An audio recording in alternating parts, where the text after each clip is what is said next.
Welcome back, everyone. 6:20 on your Tuesday morning. Well, earlier we had Del Taco. We celebrated National Taco Day, but we're not finished eating just yet. No, we're not. We have our weekly segment here with Savory Sweet Foods. Liz Fowler, good morning to you. Hi, good morning. Good Welcome morning. back. Thanks for stopping by again. Always fun. And now these are not tacos. No, they are not tacos. We're celebrating fall instead, yes, right? we're doing a little autumn harvest, kind of new produce is out and changing things up a little bit. Nice. So, Perfect. yeah. All right, so let's do-si-do here like usual and get started. All right. Well, today we are starting with a pizza, and it's topped off with what I have here in the skillet is a fig onion jam, and then what it is you reduce down the figs in a port wine sauce with a little bit of rosemary, and then in another pan you caramelize the onions low and slow until they kind of get a little translucent and brown and just kind of fall apart a little bit.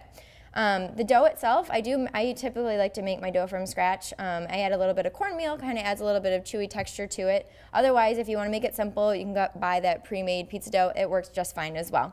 So we'll start off just by, once this is cooled down, you go ahead and top the pizza and just kind of leave about a 1-inch border just around the edges to kind of make sure that you have some room to grab onto it. And we, of course, are pretending that this anchor desk is a functional Yes, stove. yes. It turns out, low heat. Low heat. It's cooled down. Good. Whew. That was tough. I don't want you to burn yourself. It's getting hot in the kitchen this morning. I think we have to acknowledge the obvious sometimes. All right. So you said the 1-inch border, and then what? I like to cook it on a pizza stone. So what you're going to do is when you preheat your oven, you're going to leave it in the oven, the actual pizza stone in the oven, just while it preheats. So at a 450-degree oven, leave your pizza stone in, and then when it's ready and you have your pizza crust and everything ready, go ahead and then top your pizza right on the hot pizza stone. And then when you are done with the fig jam, you're going to go ahead and just lay a little bit of I like to use prosciutto. It adds a little bit of salty to the sweet of the caramelized onions and the fig and all that. Sounds amazing. Yeah, you could also use like a lamb sausage, or if you don't want to, if you're vegetarian, you don't have to use any meat at all. So you're just kind of layering that on there. By the way, this is... Oh, sorry, Jen. I was just going to say, this is very creative. Oh, this recipe. Haven't seen this done. Yeah, it's not your typical pizza, so it's kind of nice. You can kind of put almost anything on a pizza. You know, whatever your favorite ingredients are, just kind of be creative. We're just adding a little bit of blue cheese here. Now, what is it? Why blue cheese instead of something else? I mean, standard pizza would be mozzarella, right? Right, absolutely. And again, it's kind of mixing things up a little bit. I like blue cheese. It has a little bit more of a pungent flavor, and I think it goes really well with the figs and the prosciutto.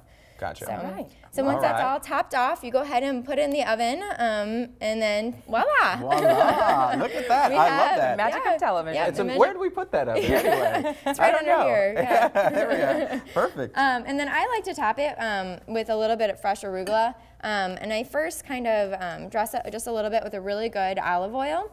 Wow. And then not just an okay olive oil. No, you want to use a good olive oil because it's more of a tasting olive oil. We're not cooking with it, so it's more of a dressing for it. Gotcha. And then just go ahead and top the pizza with the arugula just right on top.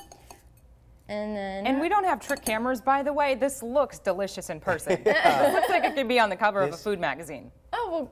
Hopefully, maybe one day. That would be great.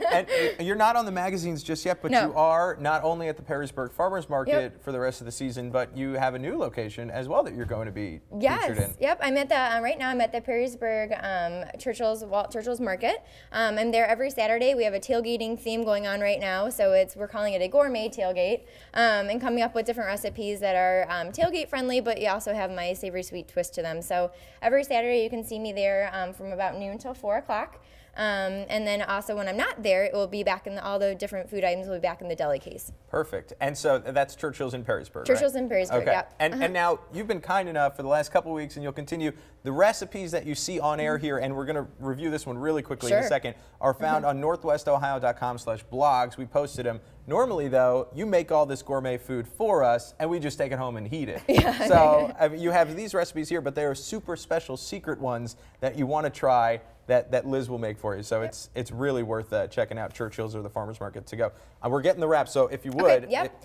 Let's switch again. We had gone over to McQueen's Orchard, which is fun in the fall, and we had gotten a little I think, excited and bought too many apples. So I thought, what do I do with all these apples? And I thought, how fun to make apple chips. So they're a maple walnut apple chip. They're very super easy to make. If you have a mandolin, just kind of take the apple across the mandolin and slice them very thinly, and you're just going to put them in an oven, really, again, a low oven for about an hour, and you dust them with a little bit of good pure maple syrup, cinnamon, and walnuts, and you have apple chips. Oh, I love Perfect. that. And you don't have to use the fryer. Exactly, and they're all natural, no preservatives like what you see in the bags in the stores, and they're kind of fun to make, and you feel healthy eating them when you want to have something out just to have. Can you Love dip that. it in extra maple syrup when you're You done? absolutely could. All right, You perfect. absolutely Oh, could. that takes away the health factor of it.